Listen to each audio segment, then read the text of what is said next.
જો માણસ કદાચ એકવાર ભૂલ કરે તો કદાચ તેને માફ કરી શકાય, પણ વારંવાર જે ભૂલ થયા કરે તેને ભૂલ નહીં પણ લાપરવાહી કહેવાય છે. અને આ લાપરવાહી બીજું કોઈની પણ જેતપુરના ધારાસભ્ય જયેશ રાદડિયા કરી રહ્યા છે. શું ને સમગ્ર મામલો તેના વિશે વિગતે ચર્ચા કરીશું. નમસ્કાર, હું છું પ્રથમ મોદી, આપ જોઈ રહ્યા છો નિર્ભય ન્યૂઝ.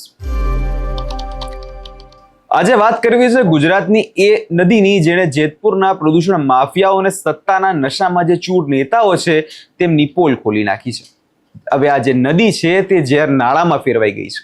જે દ્રશ્યો અત્યારે તમે જોઈ રહ્યા છો આ કેરાળી પાસે ભાદર પુલના છે અને દૂરથી જોતા એવું લાગે કે જાણે કાશ્મીરની ખીણમાં બરફ પડ્યો હોય, પણ નજીક જઈને જુઓ તો ખબર પડે આ બરફ નથી પણ જેતપુરના ડાઇનિંગ ઉદ્યોગનું પાપનું ફીણ છે. વરસાદ પડે એટલે માફિયાઓ જાણે સક્રિય થઈ જાય છે અને વરસાદની આડમાં આખું કારખાનું નદીમાં ખાલી કરી દે છે. એ જાણે હવે નિયમ બની ગયો છે. ભાદર નદીમાં પૂર આવે ત્યારે આ કેમિકલ માફિયાઓ રાત્રિના અંધારામાં ઝેરી કેમિકલ જે છે તે પાણીમાં છોડી દે છે અને આના જ કારણે ત્યાંના લોકો જે છે ત્રાહિમામ પુકારી ઉઠ્યા છે. હવે આ જે નેતાઓ છે તે ઘણી બધી વાર નિવેદનો આપી ચૂક્યા છે કે આ લોકો સામે અમે કાર્યવાહી કરી છે, પરંતુ આ જે દ્રશ્યો સામે આવ્યા છે આ નેતાઓના જુઠ્ઠાણાની પોલ ખુલી ગઈ છે. કેમ કે જોવા જઈએ તો આ બનાવ કોઈ પહેલો નથી. ઘણી બધી વાર આ જ નદીમાં કેમિકલ છોડવામાં આવ્યું છે અને ત્યાંના નેતાઓ આંખ આડા કાન કરીને બેસી રહ્યા છે. અને અહીંયા સવાલ એ ઉભો થાય છે કે જેતપુરના ધારાસભ્ય ક્યાં છે? જ્યારે ભાદર નદીમાં ખેડૂતોની જમીન બગડી રહી છે, જ્યારે પશુઓના મોત થઈ રહ્યા છે અને લોકોના સ્વાસ્થ્ય સાથે ખુલ્લેઆમ ખિલવાડ થઈ રહ્યો છે, ત્યારે જનપ્રતિનિધિ તરીકે તમારી જવાબદારી શું માત્ર ચૂંટણી વખતે જ તમને યાદ આવે છે? જયેશ રાદડિયા અનેકવાર લોકોના મુદ્દા ઉઠાવે છે, અનેકવાર તેમની તકલીફો સાંભળે છે, તે વાત તો 100% સાચી, પરંતુ અત્યારે જે આટલી મોટી તકલીફ જે સામે આવી રહી છે, આટલા સમયથી તે નદીમાં પ્રદૂષણ કરવામાં આવી રહ્યું છે, તો શા માટે એ લોકો પર પગલાં નથી ભરવામાં આવતા? શા માટે જે લોકોની સમસ્યા છે તે નથી દેખાઈ રહી? એવું તો કયું દબાણ જે છે જયેશ રાદડિયા પર કરવામાં આવી રહ્યું છે જેના કારણે આ માફિયાઓને તે રોકી નથી શકતા?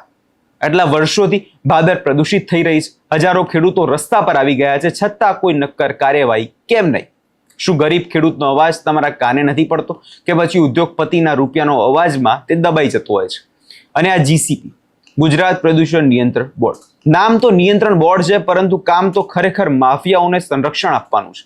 ઓફિસ જેતપુરમાં છે, આ ખાડાકાન આ લોકો કરતા હોય છે અને જે નદી જે છે તે ઝેરી થઈ રહી છે અને છતાં અધિકારીઓની આંખ પર કઈ પટ્ટી બાંધેલી છે તે નથી ખબર પડી રહી.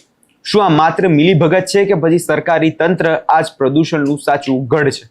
ખેડૂતો બોટલો ભરીને તમારા દરવાજે આવે છે, વિરોધ કરે છે, આમંત્રણ ઉપવાસ કરે છે, ત્યારે તેને શરમ નથી આવતી?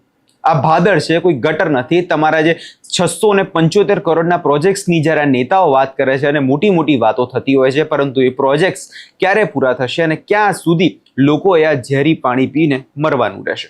સૌ પહેલા આ દ્રશ્યો પર એકવાર નજર કરી લઈએ જ્યારે આ નદી આટલી પ્રદૂષિત થઈ રહી છે.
આ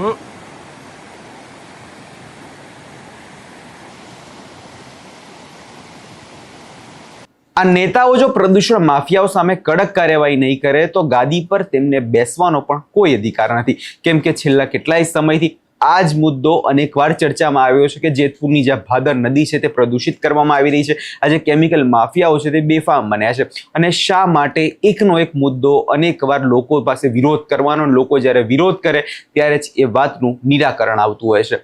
હવે આ તમામ બાબતોને લઈ જોવાનું એ રહેશે કે જે આ કેમિકલ માફિયાઓ છે તેમના વિરુદ્ધ હવે કોઈ પગલાં થાય છે કે નહીં, કેમ કે હવે જે જેતપુરની પ્રજા જે છે તે ત્રાહિમામ પુકારીને ઉઠી છે. અને હવે જો આ નહીં કરવામાં આવે તો આગળના સમયમાં કદાચ વિરોધ પણ કરવામાં આવશે એવા એંધાણ ચોક્કસપણે લાગી રહ્યા છે. તમને શું લાગે છે? કમેન્ટ કરી ચોક્કસથી જણાવજો. અમારી ચેનલ નિર્ભય ન્યૂઝને લાઇક, શેર અને સબસ્ક્રાઇબ કરવાનું ભૂલશો નહીં.